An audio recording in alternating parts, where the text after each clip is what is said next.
Bonsoir à tous, bienvenue sur ma chaîne Toto Brico. Donc aujourd'hui je vais vous présenter, parce que dans la dernière vidéo je vous ai présenté comment décoller du PVC. Donc sur cette vidéo là je vais vous présenter comment faire une emboîture sur un tube de PVC. Que ce soit en 50, en 40, en 32, en 100, tout est faisable.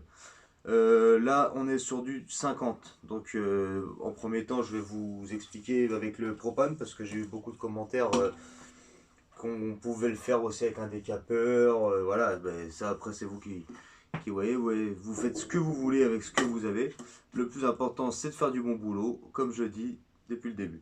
Donc là aujourd'hui on va faire les emboîtures, donc je vous montre ça en direct, comme vous voyez bien. Il n'y a pas de montage, il n'y a rien, c'est les débuts de mes vidéos, donc je fais au maximum. Donc voilà. Déjà en premier temps je vais vous couper le tube pour pouvoir faire l'emboîture. Comme ça j'aurai deux parties. Un côté femelle et un côté mâle. Donc tac. Voilà. Surtout là, surtout bien ébavuré. Hop. Même si on a un petit morceau de papier de verre. Un petit morceau de papier de verre pour bien ébavurer. Hop.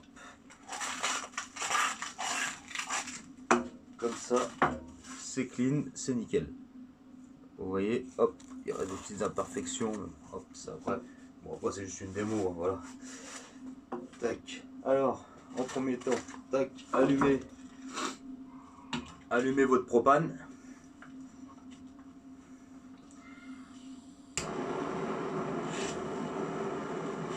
Faire chauffer de loin le PVC sans le cramer bien sûr.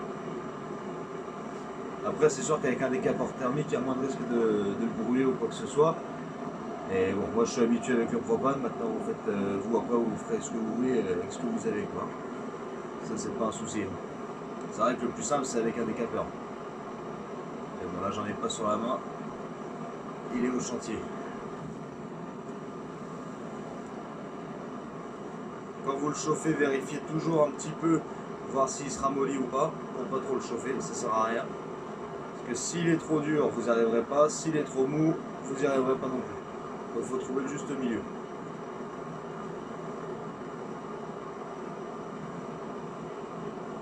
Surtout bien le faire tourner, hein, vous voyez, pour éviter de le noircir à un certain endroit.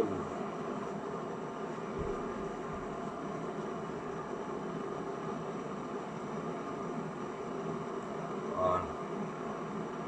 Après cette vidéo elle peut être très pratique si vous êtes en rénovation chez vous, en train de faire des travaux, quoi que ce soit, si jamais vous devez changer un raccord PVC ou prolonger une évacuation chez vous, parce que si vous avez acheté une nouvelle maison, par exemple la cuisine, et vous ne plaît pas l'emplacement de l'évier, donc vous déplacez l'évier et vous devez faire un prolongement de l'évacuation, voilà, ça vous évite d'acheter un manchon, machin, retourner au bricot le plus près qui est facilement, à chaque fois c'est blindé, donc on ne va pas faire la queue.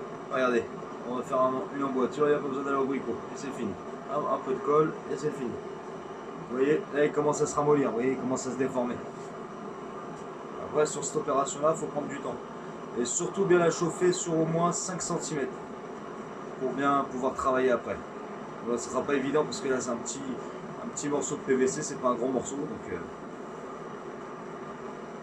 ouais, hop. Et là ce que vous faites,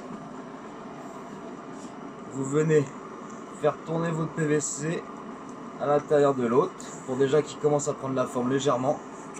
Vous continuez à le chauffer. Vous voyez comment je mets le tuyau, hop, pour pouvoir l'écarter un petit peu déjà, en premier temps. Et on continue. Là, il fait une forme de tulipe, vous voyez déjà? Il fait une petite forme de tulipe. Donc là, ça va pas tarder à être bon. Hop, vous y allez, vous continuez.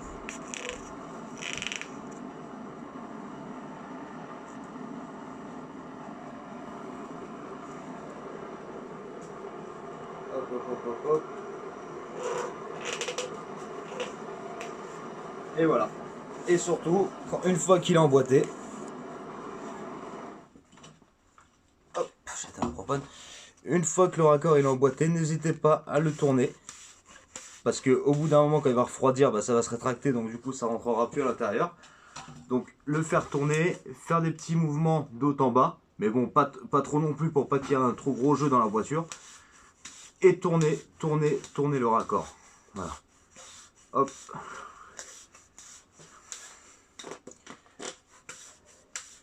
Hop. Et voilà. Après, rapidement, vous prenez votre colle.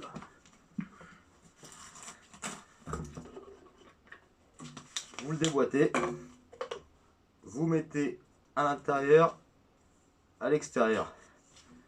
Et vous l'emboîtez.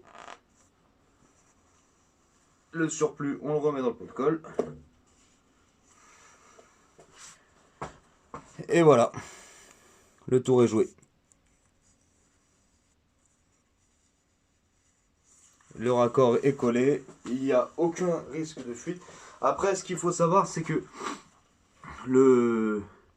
la partie femelle, c'est toujours dans le sens de l'eau. Ça veut dire que si votre évier est là, elle doit s'évacuer par là, l'emboîture dans ce sens-là. Ça minimise le risque des fuites. Donc, après, vous pouvez le faire aussi dans l'autre sens, mais bon, un professionnel fera toujours dans ce sens-là. C'est l'écoulement dans le sens de l'eau.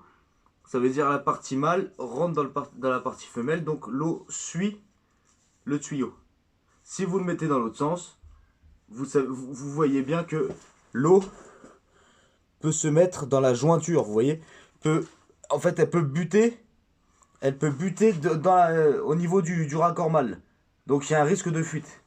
Dans ces cas-là, si vous le mettez dans le bon sens, il y aura zéro risque. Vous mettez toutes les chances de votre côté pour pas qu'il y ait de fuite. Donc voilà. Donc si vous avez aimé cette petite vidéo, ce petit tuto sur les emboîtures PVC, n'hésitez pas à mettre un petit pouce bleu. Et abonnez-vous. Si jamais vous voulez d'autres vidéos ou quoi, n'hésitez pas à me les laisser dans les commentaires. Comme ça on pourrait faire des vidéos ensemble ou quoi que ce soit. Donc n'hésitez pas à me dire ce que vous voulez comme prochaine vidéo, si vous êtes intéressé. Voilà. Allez, ciao!